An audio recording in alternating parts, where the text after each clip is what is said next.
Members of the community of Hobart and William Smith Colleges, it's my honor to officially proclaim the 2012-13 academic year open.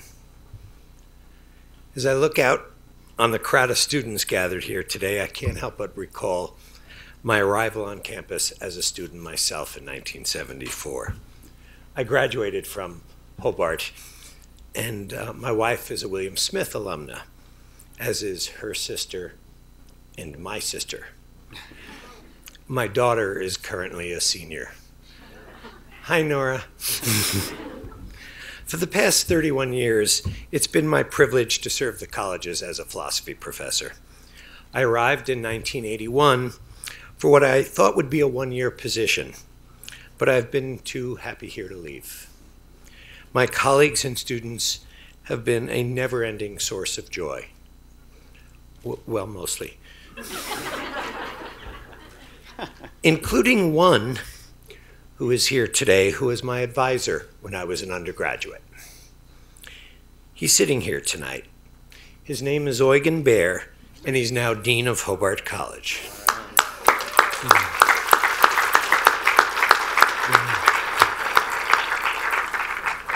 I can report to you that as an advisor, there was at least one occasion when he provided me with useful advice.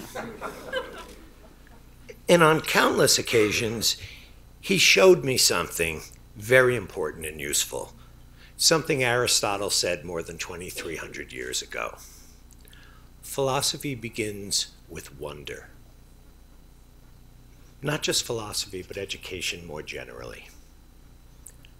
When you take a liberal arts education seriously, the strange becomes familiar. But equally important, the familiar becomes strange. I know in today's economy, you might be thinking about life after college and studying things that will help you have a successful career, presumably as a means to happiness. That's good. But please try to remember this. Whatever you do for the rest of your lives, and wherever you live, one of the big opportunities you have as you begin your education here is to make the insides of your heads a more interesting place to live for the rest of your lives. As a member of the faculty, as an alumnus and a parent, I'm proud to welcome you all to Convocation. To preside over today's opening ceremonies, it's my honor to present President Mark Gearin.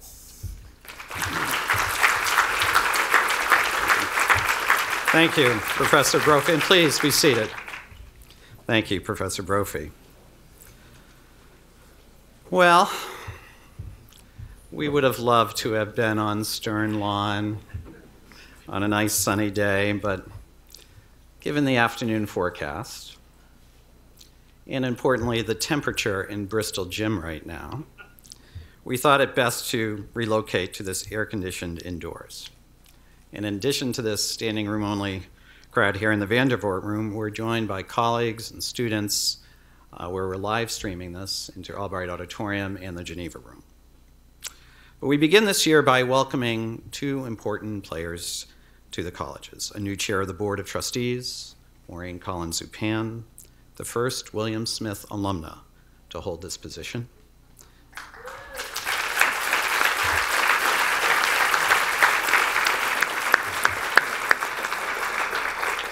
And a new provost and dean of the faculty, Dr. Titi Ufamata.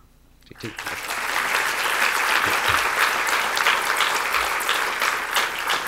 We thank you both for your leadership in the year coming up. Our student trustees, Lauren Marshall and Case Norton, Deans Eugen Baer and Suzanne McNally, Reverend Adams, Professor Tinkler, and of course, Charles Best.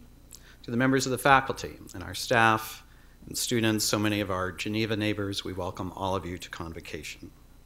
Our city officials, and especially a welcome to the Geneva City School District, including members of the school board, who moved their regularly scheduled meeting so they could be in attendance tonight. The board is ably led by Ford Weiskettel, whose dedication to this community is without peer.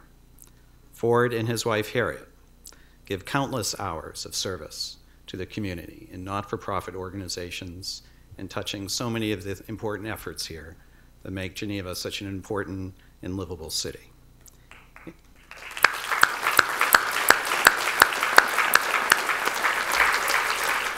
And we're especially pleased that their daughter Charlotte's here, because this is a story of full circle. Charlotte attended the Geneva City Schools for 12 years. She went off to Princeton University, graduated with distinction, and now she works for Donors Choose. You couldn't script all of this any more part. We're glad you're here. Convocation, though, is an important ritual and a significant event in the academic calendar. I'm certain that Dean Baer would note the origin of the word convocation as Latin, from the late 14th century, convocare, or to call together. And he would, of course, be correct. For in this beautiful space made possible through the generosity of a William Smith alumna, Janet Vandervort Cable, we are literally called together as a community, and called together through technology to the Albright Auditorium, in the Geneva Room, and downstairs in the cafe. Flanking this stage and around this room are 94 flags of countries, each one representing a nation of origin for a current student, staff or faculty member, or a country in which our students and faculty are studying abroad. And we welcome back to campus 133 Hobart and William Smith students who studied abroad last semester in 25 cities and 16 countries in the spring, as well as welcoming back the 33 HWS students who studied abroad in 8 countries this summer. As we speak today, 138 more of our students are studying in 20 countries around the world in our global community. We look forward to this year with milestone anniversaries: the 10th anniversary of HWS votes, the 40th anniversary of the passage of Title IX legislation, the 40th anniversary of the creation of our Women's Studies program, the 150th anniversary of St. John's Chapel, and the 190th anniversary of the founding of Hobart College. This year, we look forward to creative dialogues with the Genocide Series, the Fisher Center for the Study of Men and Women, the President's Forum, the Centennial Center for Leadership, and the Professionals in Residence program. And so with gratitude to this community that has been our home, and with appreciation for the responsibilities entrusted to me, I am privileged to call upon our new board chair for the first time in this role to speak. Maureen Zupan is the first in her family to attend college. She came here to William Smith and graduated magna cum laude with a BA in mathematics and was named Phi Beta Kappa. Since then, she's maintained a visible and important connection to the colleges with her service on the Board of Trustees, while she's built an important financial planning business. And since 1994, she's served on this Board of Trustees as committee chair, vice chair, and since July 1st, as the chair of our board. Ladies and gentlemen, it's my pleasure to call forth the chair of the board, Maureen Zupan.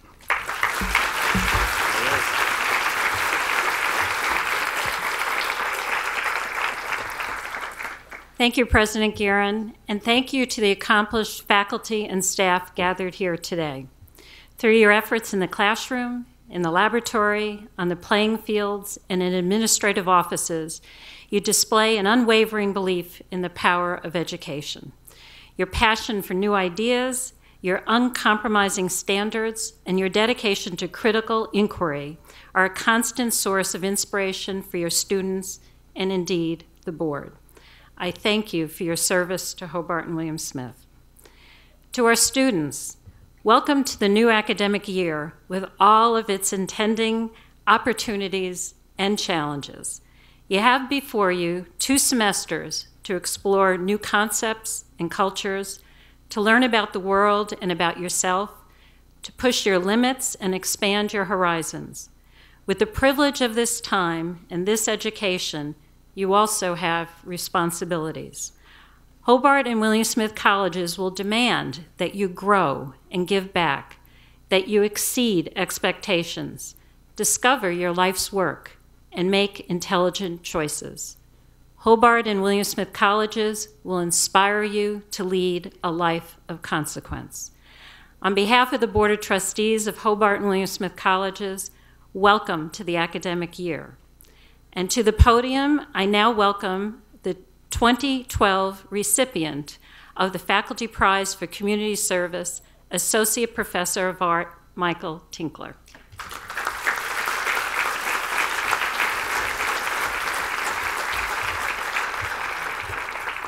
Thank you. Friends, the role of Provost and Dean of Faculty is somewhat obscure to students, and few students indeed have any reason to come into contact with this mysterious official on the second floor of Cox Hall. However, no individual has as much influence on the day-in, day-out conduct of the academic life of this place as the Provost and Dean of Faculty. She is the intermediary between the administration and the faculty, the advocate of the faculty before the Board of Trustees, and the decision maker about so many things it makes my head spin. She also oversees the library, the Center for Teaching and Learning, intercultural affairs, and the list goes on and on and on, as those of us who serve on committees know. This fall, we are lucky to welcome to the colleges a new Provost and Dean of Faculty, Dr. Titi Ufumata. Dr. Ufumata joins us from Kentucky State University, where she was Associate Provost and Interim Director of Graduate Studies. Before entering into her administrative career, she achieved excellence in 3 decades of scholarship in linguistics, Africana, and gender studies. Ufumata's scholarship is focused on the intersection of language, immigration, identity, and gender, with a special emphasis on Africa. She's an associate of the African Gender Institute at the University of Cape Town and a laureate of the Gender Institute of the Council for the Development of Social Science Research in Africa, based in Dakar, Senegal. Ufumata was twice named a faculty fellow at Kentucky State and is the recipient of the Tom Joyner Hardest Working Faculty Award and the Distinguished Professor Award, recognizing her excellence in teaching and research. Born in Nigeria, where she received her bachelor's and master's degrees in English, Ufumata attended University College London, where she earned a second master's degree, as well as a PhD in phonetics. As a member of last year's search committee that identified Dr. Ufumata as a candidate for this position, I'm delighted that she graciously decided to join Hobart and William Smith colleges as our next Provost and Dean of Faculty. I present to you Dr. Titi Ufumata.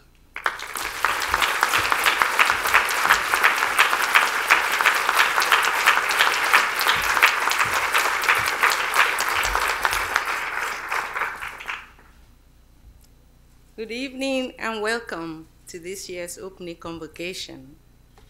I also welcome my colleagues back to campus after the summer break. As I set out to prepare my remarks, several thoughts went through my mind.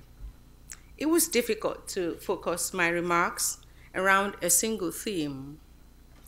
I reminded myself of the advice I would give a student in a similar situation. Determine your purpose.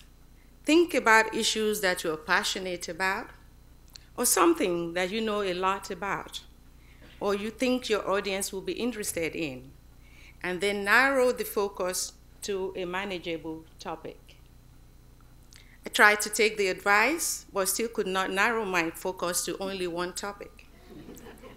I therefore took the liberty of musing around a couple of somewhat related themes that have preoccupied me since arriving here in July. They have occupied my consciousness more as a caution to me as I question why I do the things that I do, how I do them, and if they cannot be done better. Consequently, my goal in the next few minutes is to share some of those thoughts on the notion of freedom and responsibility, and of community and citizenship in an institution like ours. I do this partly in the hopes that I can encourage you, as well as myself, to reflect upon and query our assumptions around these notions. It was Socrates who once said that the unexamined life is not worth living. Albert Camus also famously said that an intellectual is a person whose mind watches itself.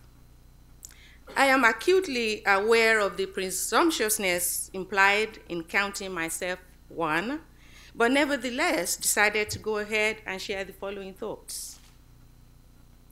Freedom is a notion that is much valued in higher education. It is codified into the system through policies that protect employment from the consequences of its exercise. Many of us have devoted our lives to the sector for that very reason, and for the fact that we're helping to shape the future by developing leaders who will be capable of independent thinking and have the skills to make informed choices, hopefully, that will propel society in the right direction. While teaching can be one of the most altruistic of professions, there are many practical reasons to do it well, not least among which is the preservation of self, as our future well-being depends on the younger generation. Embedded in the notion of freedom, but not often discussed with the same fervor, is the responsibility to protect the freedom of others. One's freedom ends where that of another begins. At its very core, freedom is relative. We're either all free or no one is free. And where there are no controls, such freedom can lead to anarchy. This recognition of the limitations of freedom has specific ramifications in an institution of higher learning. It calls for a heightened mindfulness of the rights of others to respect and their freedom. As one goes about one's daily work, it can be tempting to underestimate or even dismiss the importance of what others do. More often than not, this is due to ignorance. This works against the professed common goal of institutions to work together to support students to be successful. A big part of that responsibility that we owe each other is the respect to listen and learn. After all, it is from other people's wisdom that one gains knowledge. Allied closely to this is the subject of community and citizenship. I often ponder the question of what it means to be a member of my different communities. The answer differs each time, depending on which community I have in mind at a particular time. Due to the fact that some are inherited, some are inherent, and some are acquired, I think perhaps that a more useful interrogation is one that begins with the meaning of membership of communities in general. F. Scott Fitzgerald, the novelist and short story writer, once said, "What we must decide is perhaps how we are valuable rather than how valuable we are." A refreshing variation to the famous quotation from John F. Kennedy's inaugural address, "Ask what you can do." As members of the university community, each of us is expected to fulfill the functions of the positions we hold as detailed in our job descriptions. That is the minimum. The more important aspects of our participation are those determined by us as we engage with the community. I will focus on one job that I know very well, the job of being a professor, and suggest how one might respond to the question, what can I do? At a very basic level, the expectations are that we teach well, do research, and perform some service for our institution and larger communities. We also advise students.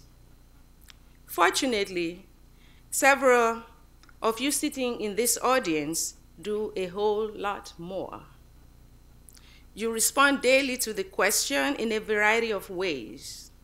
You understand that the goal of advising includes helping students clarify their values and goals, leading students to better understanding the nature and purpose of higher education, providing accurate information about educational options, requirements, policies, and procedures, planning an educational program consistent with the students' interests and abilities, assisting students in continual monitoring and evaluation of their educational progress, integrating the many resources of the institution to meet the students' special educational needs and aspirations, and helping students to build a connection between the major and future employment.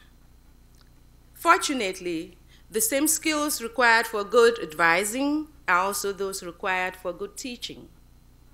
They both require appropriate preparation, emphasize rapport building, are interactive processes when done well, require clear communication, emphasize sensitivity to audience, require respect for diverse points of view, create interest through enthusiasm, facilitate integration of learning, enhance critical thinking abilities, involve formative communication as in ongoing self-evaluation, have long-term impact, and are intrinsically rewarding.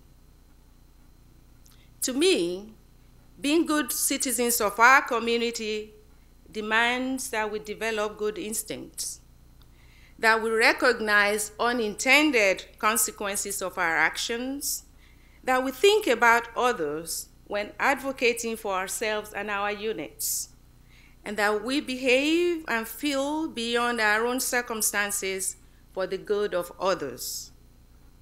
I believe that we have the best job in the world. We enjoy the privilege of seeing young men and women enter the colleges and leave to lead lives of consequence. They renew us with their energy and give purpose to our daily activities. Alas, I must conclude. As an unknown person once said, a conclusion is the place where you got tired of thinking. I know I am there, and so I thank you for your attention.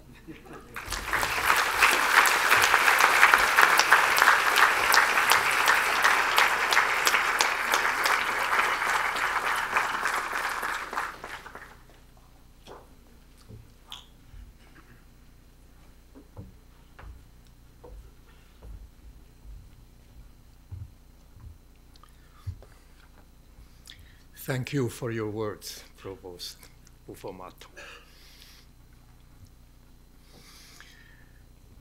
As the Dean of Hobart College, I'm proud to introduce the Hobart student speaker. Each spring semester, students elect one rising junior from each of the colleges to serve as a non-voting member of the Board of Trustees for one academic year. In their senior year, student trustees become voting members of the board. This year, that Hobart student is Case Nordin, whom I have had the pleasure of knowing since his first year on campus. A senior from Prospect, Kentucky, Case is a double major in political science and English. He's a resident assistant and a defensive end for the Hobart football team. He has served as a justice on the Hobart Student Court and is a member of the Chimera and Orange Keys societies. Case has interned in Seattle, Washington, and Washington, D.C., and has spent a semester abroad in the Czech Republic. I'm proud to introduce Mr. Case Nordin.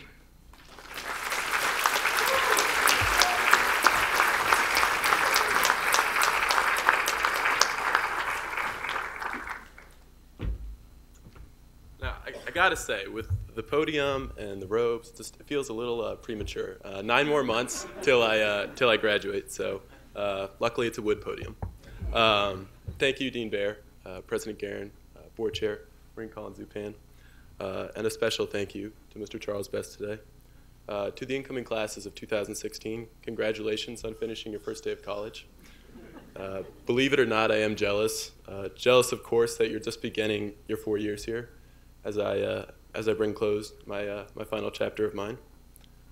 I'm so excited about the energy that you bring to our HWS community. Like you, I sat in those seats during my first convocation. The only difference is we were outside. But I was wrestling with my future at the colleges, and I remember calling my mother that night and telling her that I wasn't sure about what I'd major in yet. And my advice to you is keep your parents guessing on that. Like I told her 3 years ago, being hesitant to choose just means you like all of your courses. And for me, when the pressure of deciding on an academic direction culminated into action, I could think of no better person to ask for advice than President Guerin. After emailing him directly to set up a meeting, we were meeting in his office.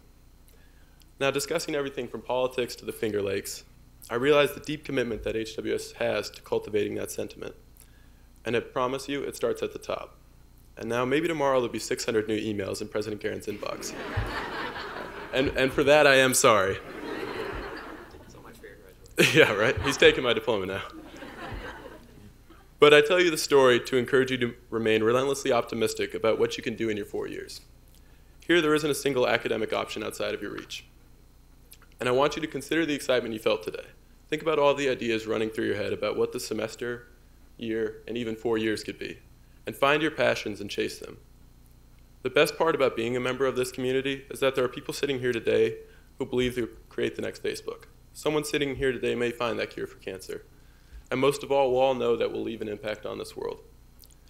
And now, as a political science major, I cannot let this opportunity pass without commenting on our ability to make an impact in the next 4 years. With such a close race coming up this fall, there are many people concerned about the apathetic nature of the young voting demographic. That's us. And those critics are correct. We do vote less than any other age demographic. Yet we also volunteer more than any other age demographic, and as far as I'm concerned, volunteering is just as politically active. But both are equally important. My advice, register to vote and keep serving the greater global community. Do not forget that we are a generation whose dreams have been tempered by 2 wars, terrorist attacks, and natural disasters. Yet we push forward with that same relentless optimism that got us to HWS today. It is that optimism embodied in the words of the philosopher and educator Horace Mann. A different world cannot be built by indifferent people. I look forward to spending my last year with you. Thank you.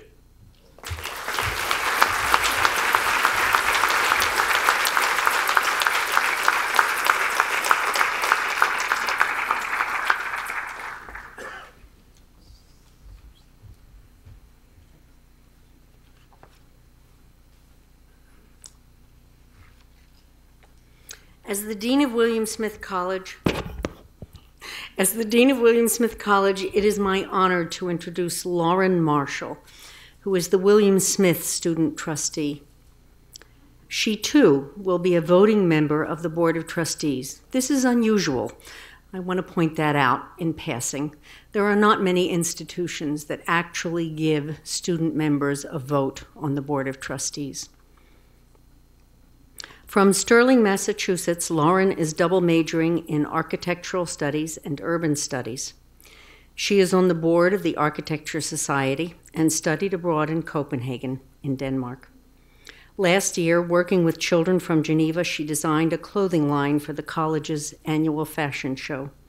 She has lived in the Green Theme House for 2 years and plays intramural soccer. It is my honor to introduce to you Lauren Marshall.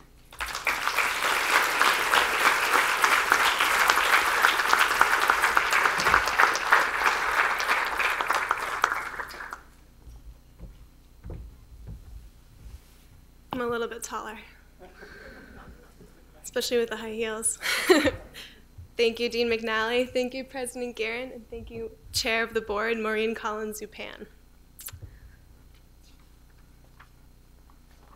There we go. Hello, everyone. I'm very honored to be here today to speak with you at this year's Convocation. It really does just feel like yesterday that I was sitting in those seats as a first year. I was exhausted from orientation. I was brain drained from trying to keep track of everybody's name, but I was really excited for the semester to come. I was ready to get to know my professors and finally figure out if it truly was possible to get from Stern Hall to Elliott in just 10 minutes. And it is, just to let you know in case anyone has a class. Way back in the spring of my senior year of high school, I remember several instances when people would ask me where I was going to college. Sometimes they would know all about HWS and would smile and wish me luck at the school in upstate New York with the beautiful campus. Other times when I would say Hobart and William Smith colleges, people would give me a look as they tried to process the name I just said. I would combat this unfamiliarity by saying simply, it's a big name for a wonderful small school. Although not my best joke or not much of a joke at all, I found that it helped move the conversation forward. Soon all this would change. My first summer back in 2010, friends, neighbors, and coworkers would inquire about my first year at the school with the long name. I would slap on a smile and rephrase my previous statement. Yes, it's a very big name for a very complex institution. Even just after one short year, I had outgrown the idea of HWS as a small school. Because whether I was ready to be or not, though I like to think that I was quickly exposed to the deep, deep layers of my surroundings. These layers go beyond the classes, the roommates, and the teammates. The complexities and opportunities of HWS are unique, and I continue to be amazed by them as the days go on. My best advice for you, classes of 2016, is to embrace these layers and opportunities and use them to the best of your abilities. Take full advantage of the resources in front of you, because never again will they be available so conveniently, so thoroughly, and in such abundance. Personally, I have been witness to the college's intricate layers through the support of our extensive alumni network, the influence of a recommendation from one of our distinguished faculty members, the interdisciplinary curriculum, and the power of my peers. Most importantly, my greatest discovery was the day I realized that the beauty of HWS is right under our feet. While attending HWS, please keep in mind that you are not just here on campus. You are in Geneva, New York. I urge you to invest yourself in this community. You are a gift to the city because you have the 3 T's: time, talent, and treasure. Don't doubt your ability to make a difference for the Geneva School District, the community center, the waterfront, the parks, and the streetscape. I'm not recommending that you go run for mayor, let's make that clear, but pay mind to the little things. You are bound to be downtown during much of your time here, between the delicious sandwiches at Opus, the inexpensive yet filling breakfast at Water Street, and the shopping at Stomping Grounds. Remember to consider yourself a part of this city and not just someone who uses it for food and drinks. This is more than a matter of community service. This is a matter of being an active citizen. Take what you love, take what you're learning, take your career ambitions, and share it with Geneva. Find ways to involve that middle school soccer star into your passion for coaching. Find ways to get the environmentally concerned high school student to be just as fanatic about recycling as you are. If there's one main theme that I've taken away from my urban studies courses, it's that the health of a community is directly related to the willingness of the individuals to contribute to the betterment of their surroundings. And to help me articulate this point a little more clearly, let me pull from the immortal words of the great urban activist Jane Jacobs. Cities have the capability of providing something for everybody, only because and only when they are created for everybody. Geneva has something for you, trust me. Even if you have to dig a little bit, you'll find it. And when you do, I look forward to seeing how you use it. Thank you.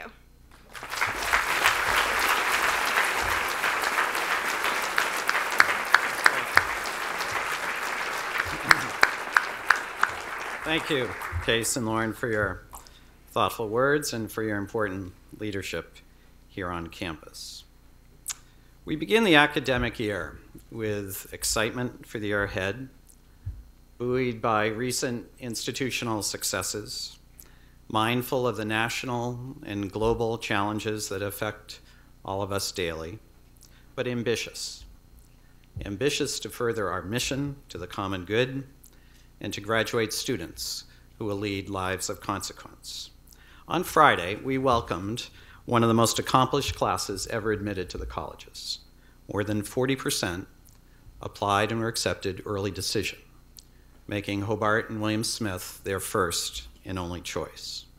From 31 states and nations across the globe, they bring strong academic preparation and credentials combined with their leadership roles as editors of newspapers, class officers, community service leaders, student government representatives. More than 200 of the entering class were captains of their varsity teams, and 100 have a legacy connection to the colleges. We also welcome this year a talented new cohort of faculty colleagues whose depth of expertise is matched by the great variety of their disciplines and fields: women's studies, biology, environmental studies, physics, psychology, French, math, art, among others. Like the students, our new faculty colleagues will mentor and teach. Our faculty were selected from a competitive pool of candidates, and so we look forward to the momentum and the energy that our new colleagues will bring to this community. This new energy on our campus follows very significant faculty and institutional accomplishments last year. Our debate team won the title of the National Debate Champions. Our students won Marshall Fellowships, Fulbright Scholarships. They joined Teach for America and Peace Corps and City Year in record numbers. We had 25% more internships this summer of our students than last year. Our faculty have brought distinction to this institution with their engagement with our students, leading programs abroad, and their own scholarship in notable publications, conferences, and dialogues. The successful completion of our capital campaign, $200 million, and a robust campus life with so many clubs and Hobart and William Smith athletics that added such vigor to our community. It was a great year. 5 years ago at Convocation, in my remarks, I asked the campus to address 3 issues which I felt were particularly important, critically important, to the future of the colleges: environmental sustainability, how we could make this campus a more inclusive community, and our commitment to the city of Geneva and our own civic engagement. And for the past 5 years at Convocation, I've utilized these remarks to update and discuss these 3 important priorities and initiatives.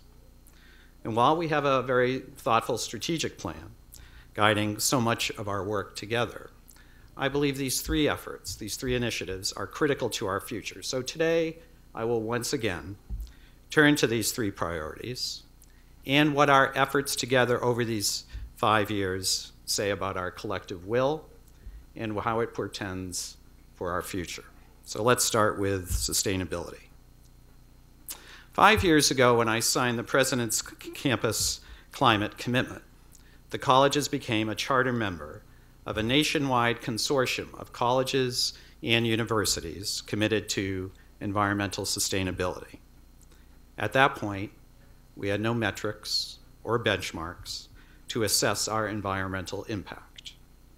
We had no energy efficiency program. We had only 2 student eco-reps to assist our sustainability program. We had no composting program. Our recycling rate was 14%. And 5% of our electricity was from wind power. 5 years later, we have completed 3 comprehensive greenhouse gas emission inventories for the colleges, and we publicly report on our progress against our goals and aspirations. We've cut energy consumption by 10%. We now have 40 student eco-reps. We now have a composting program that diverts over 2 tons of compost from the landfill each week. That's the equivalent of a mid-sized car, in case you didn't know that. We've increased our recycling rate 42% in 5 years, so that 14% statistic is now 20%.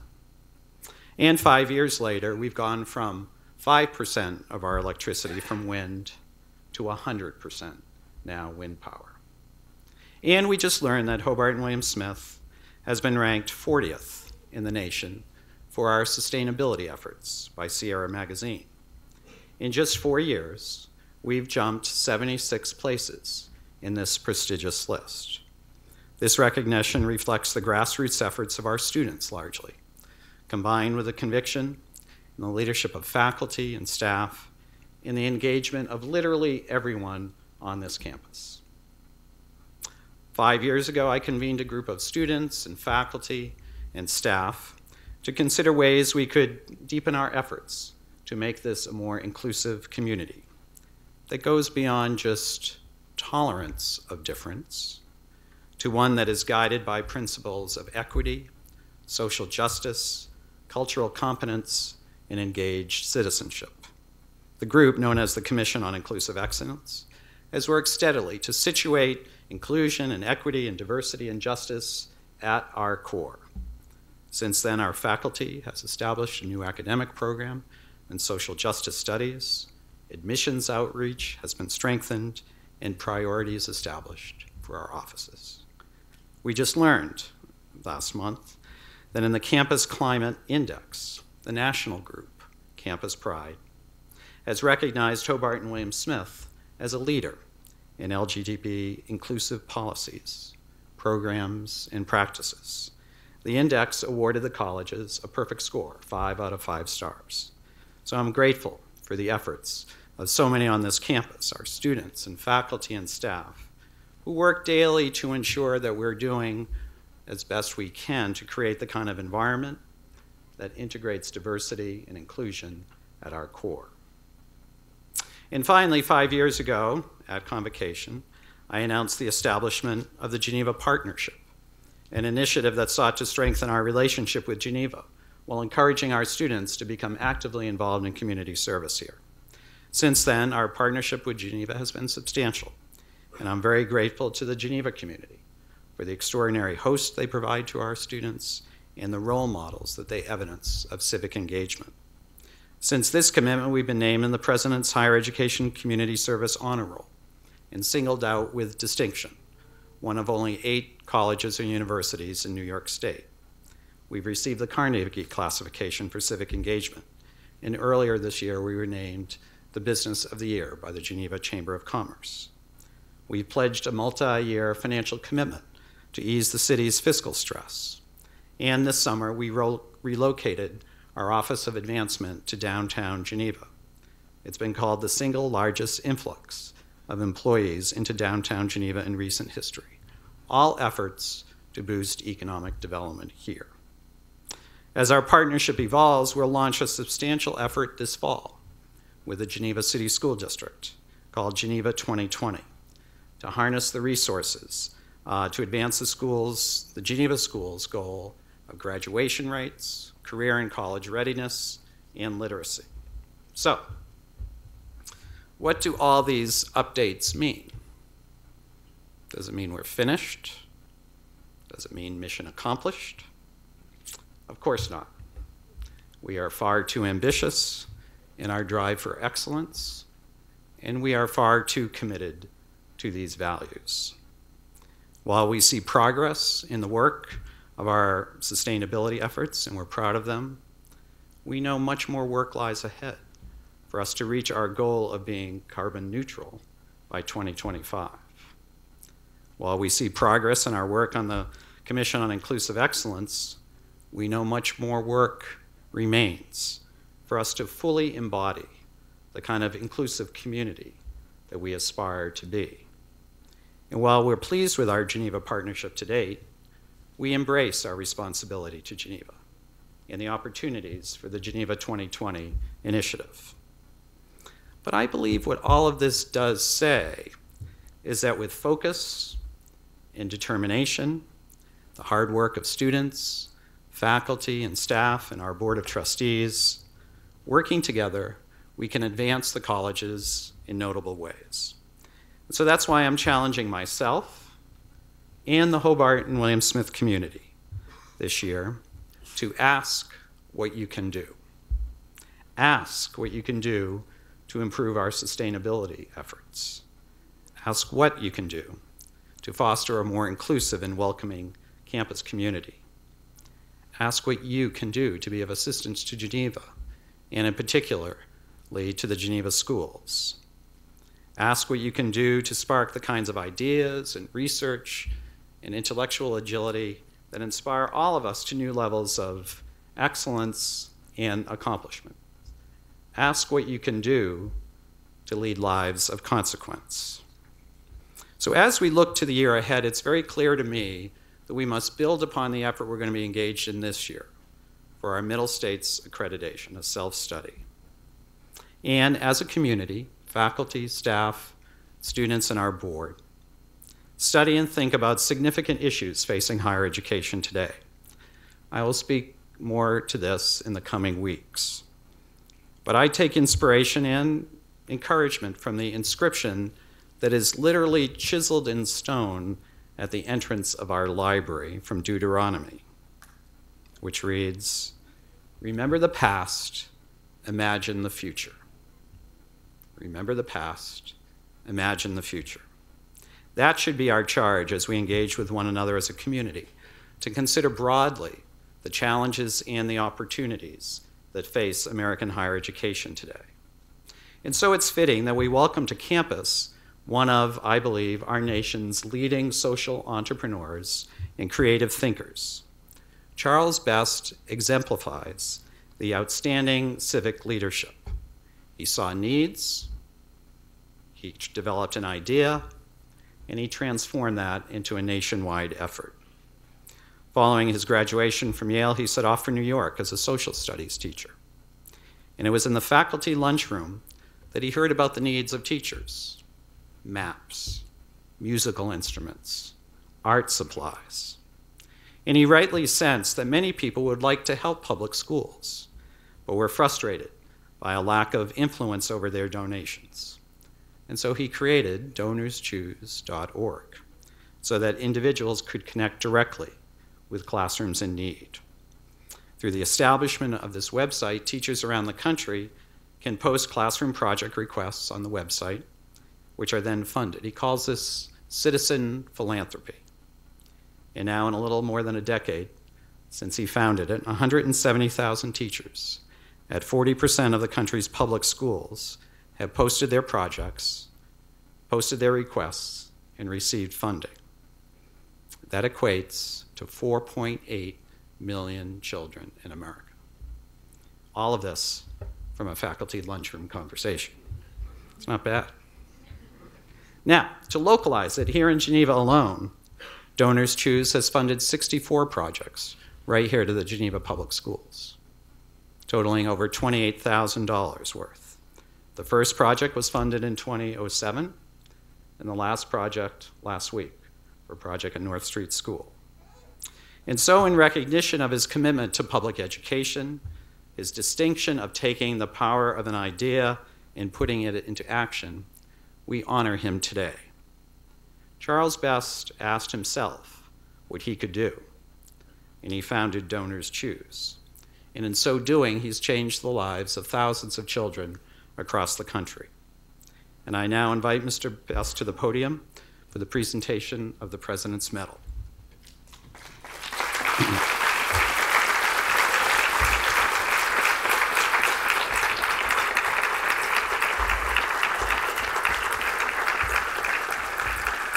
It is my personal privilege, by the authority vested in me by the Board of Trustees of Hobart and William Smith Colleges, to award the President's Medal to Charles Best, founder and CEO of DonorsChoose.org, together with all the rights and privileges thereto pertaining. Congratulations.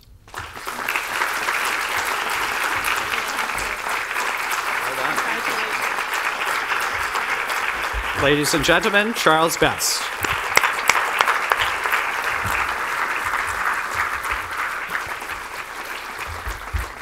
Hi there.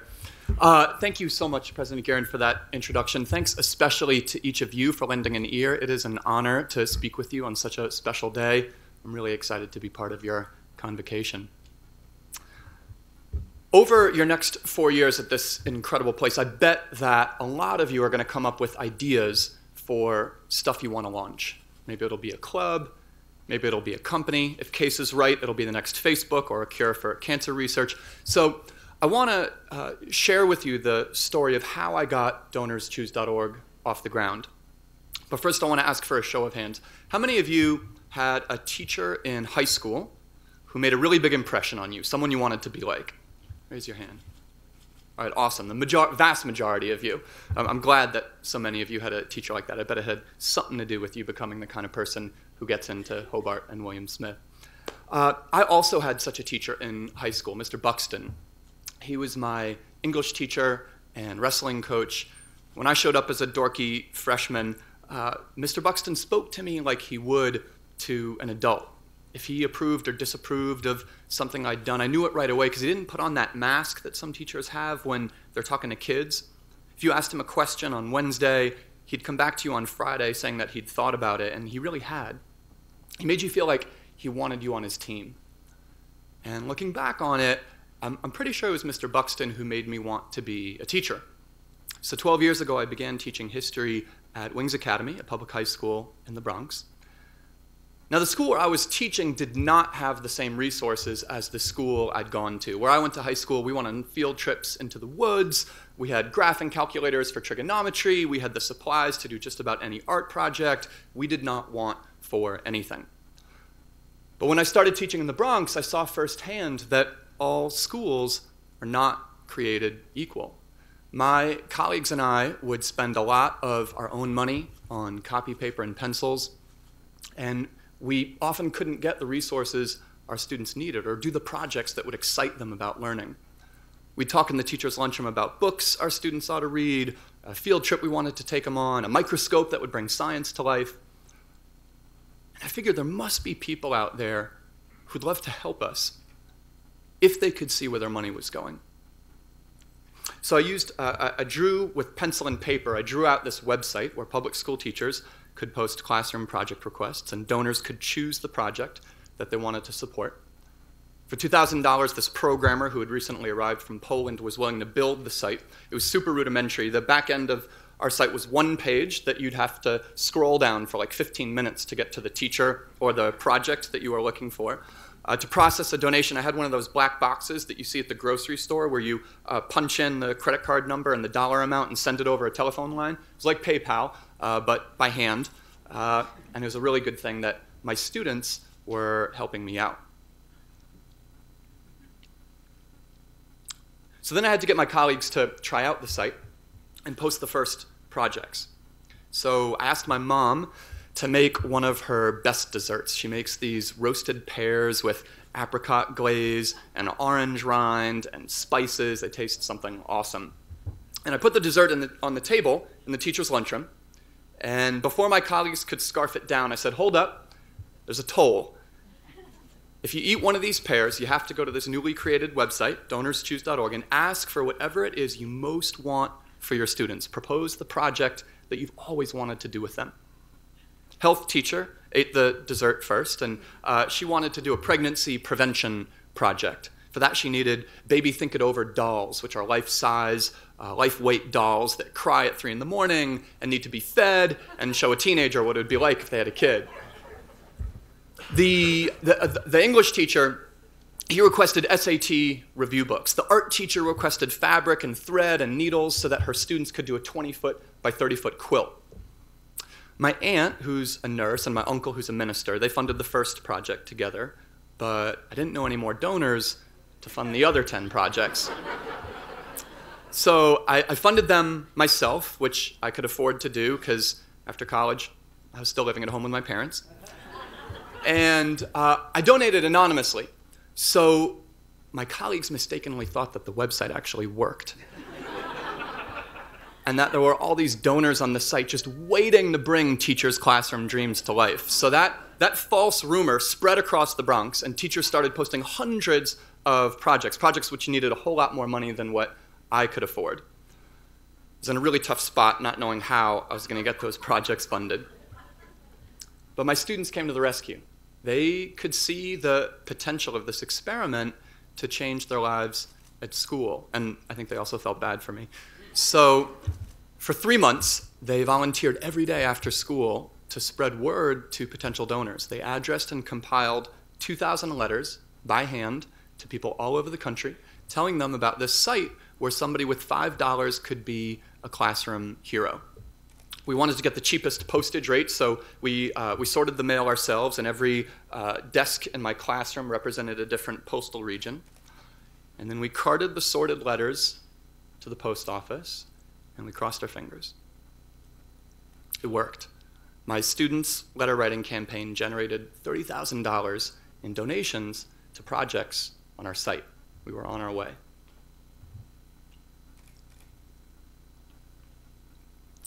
But then 9/11 happened, and teachers at the schools beside Ground Zero started posting projects for recovering from the attack on the World Trade Center.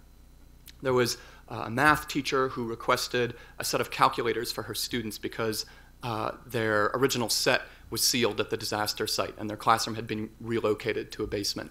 There was an art teacher who wanted to bring in an Afghani artist so students could learn about Afghanistan. There was a first grade teacher whose students had been saved by a particular group of firemen, and her students wanted to thank the firemen who had saved them. And for that, they wanted to do a musical performance, and they needed musical instruments. There were hundreds of these projects related to 9/11. And I thought that local media would jump on the story. This was during a time when people yearned for a way to participate in the recovery effort. But no local reporters would give me the time of day. I must have called 100 of them with no success. So I figured I'd better aim higher. And the Holy Grail was the New York Times. They had a new reporter covering nonprofits and philanthropy. Her name was Stephanie Strom. And I figured if we could get Stephanie Strom to do an article about DonorsChoose.org, we would have a shot at big-time impact. So I put together a package of materials, and I mailed them to this reporter, Stephanie Strom. And I didn't hear back, so I called her up a couple weeks later. And she was nice to me, but she said that we were kind of small potatoes. She said, if ever I'm doing a roundup, a listing of online charities, maybe I can mention you, but you're not newsworthy. Damn. So then I found a directory of the top people at Newsweek. And I called the senior editor, Jonathan Alter. I called him because with the last name beginning with A, he showed up first in the directory. And I called him during my lunch hour. And his assistant must have been out to lunch because he picked up the phone. And I said, hey, I'm a teacher up in the Bronx. I've started this nonprofit with my students. Do you want to hear about it? And he said, sure. He didn't hang up on me. We talked for 45 minutes. And that night, Jonathan Alter wrote a column on the Newsweek website saying that he thought this experiment growing out of a Bronx classroom might one day change the face of philanthropy. So I was so excited, I called up Stephanie Strom at the New York Times, and I said, hey, Newsweek thought we were worthy enough, at least for their website, so won't you give us a second look? Well, then she dashed my hopes. She said, I'm not going to touch your story with a 10-foot pole now that another reporter has covered this story. The New York Times does not follow in the footsteps of other publications. So I felt like an idiot for having told her that another media outlet had broken our story. And I wrote her an email apologizing for being so dumb. She could tell I felt really bad, and so she took pity, and she wrote back to me saying that I shouldn't feel bad because I didn't have a chance in the first place because her editors had asked her to focus on charities responding to 9/11. So there was my last opening. Spent a couple hours crafting an email to Stephanie Strom talking about all these projects that teachers beside Ground Zero were posting on our site. I called her up as well. I called during the weekend so that I wouldn't interrupt her in case she was writing on deadline. And I left her a voicemail saying, this is the last time you're ever going to hear from me. I just ask you to read this last pitch. On Monday, I was back at school teaching, and I checked my email between periods. Stephanie had replied, and she wanted to come do an interview for a major feature story in the New York Times.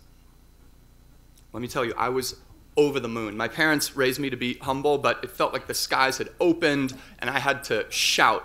I forwarded Stephanie's email to a friend and I wrote, "Guess who said she wouldn't touch our story with a 10-foot pole and now wants an interview? That's what hustling will get you." I beat my chest. I talked all kinds of trash.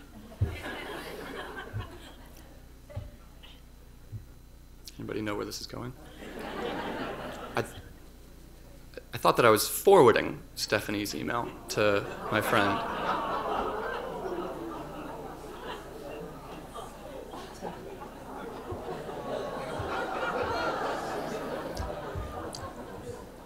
I'm getting nervous, adrenaline, reliving the experience. I'd hit reply, and when I realized, I yanked the computer cord out of the electrical outlet. But I was too late. I sent that trash-talking email to Stephanie Strom, philanthropy reporter for the New York Times. So naturally, I sent her another email apologizing for being so dumb. And to Stephanie's eternal credit, she did not hold it against me. She published a major story in the New York Times suggesting that DonorsChoose.org was the future of philanthropy. And we've tried to prove her right. As of today, 800,000 people have given over $100 million to projects from teachers at half of all the public schools in America. We delivered books, art supplies, field trips, technology to more than 5 million kids from low-income families. I never thought that one day I would be at Hobart and William Smith sharing numbers like that. I want to close by putting the ball in your court. Your colleges were nice enough to pay me a speaker's fee, and we're going to invite each of you to spend that speaker's fee on a classroom project of your choice. When you walk out, and this applies to the folks in Albright and the Geneva Room and the cafe, when you walk out, you're each going to be given a $10 DonorsChoose.org gift card to apply on our site. Find a project that really speaks to you. You can even post a message to the students you choose to help. And think of those students beginning their school year as you begin your adventure here. And know that you made those students' first day of school just a little bit brighter. Thank you for having me here.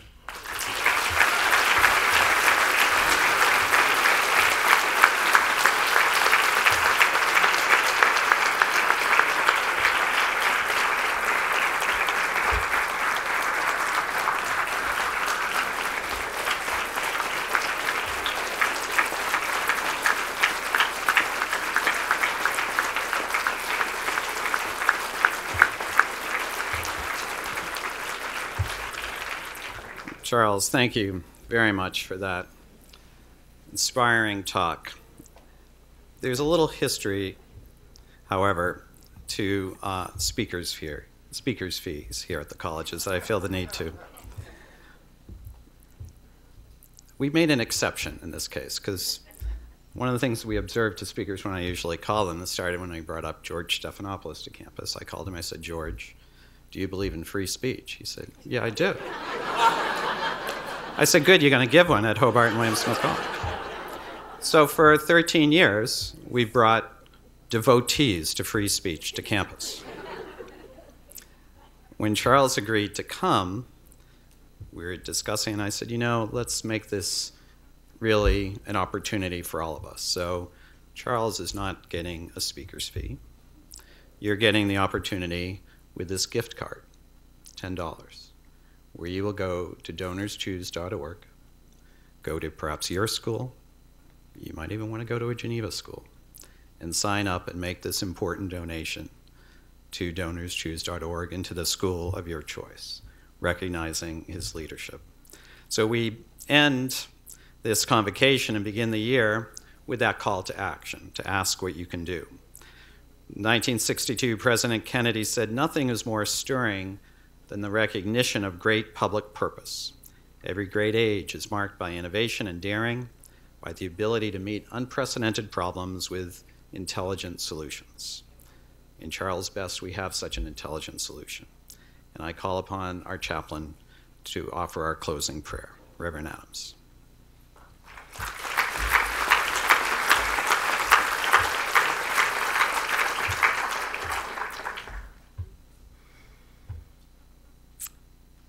My closing prayer is that you will take some walks.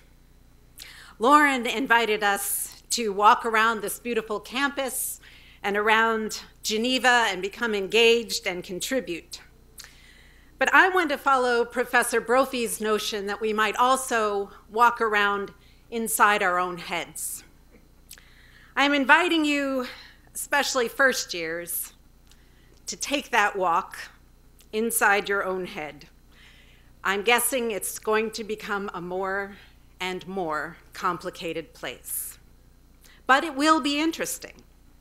And the more time you spend in there, walking around, the more comfortable you will become. And I'm guessing the more likely you will be able to have the kind of ideas that our guest speaker, Charles Best, had. And maybe the less likely you will be to send that kind of reply email. The more time you spend walking around in your own head, the more likely it may be that you can figure out for whom to vote and whom to serve and how best to do that. And I'm guessing the more likely you will be to meet our president's challenge for this year, to ask what you can do. Amen.